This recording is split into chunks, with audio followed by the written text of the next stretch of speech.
রবীন্দ্রনাথ ঠাকুরের লেখা কথা কাব্যগ্রন্থের কবিতা অভিসার। সন্ন্যাসী উপগুপ্ত।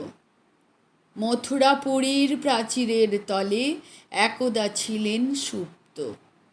নগরীর দীপ নিবেছে পবনে, দুয়ার রুদ্ধ পৌর ভবনে।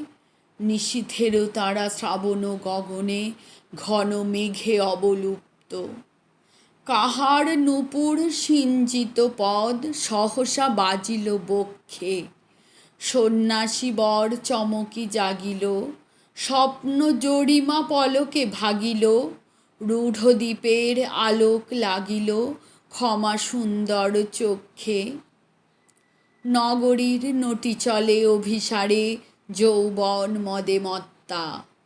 অঙ্গে আঁচল শুনিল বরণ, রুনুঝুনু রবে বাজে আভরণ। সন্ন্যাসী গায়ে পড়িতে চরণ, থামিল বাসবদত্তা।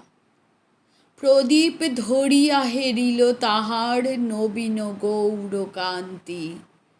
সৌম্য সহাস তরুণ বয়ান, করুণা কিরণে বিকচ নয়ান। শুভ্র ললাটে ইন্দু সমান, ভাতিছে স্নিগ্ধ শান্তি। কহিল রমণী ললিত কণ্ঠে, নয়নে জড়িত লজ্জা। ক্ষমা কর মোরে কুমার কিশোর, দয়া কর যদি গৃহে চলো মোর। এ ধরণী তল কঠিন কঠোর, এ নহে তোমার শয্যা। সন্ন্যাসী কহে করুণ বচনে, ওই লাবণ্য পুঞ্জে। এখনো আমার সময় হয়নি, যেথায় চলেছ যাও তুমি ধ্বনি। সময় যেদিন আসিবে আপনি, যাইব তোমার কুঞ্জে। সহসা ঝঞ্ঝা তড়িৎ শিখায়, মেলিল বিপুল আস্য।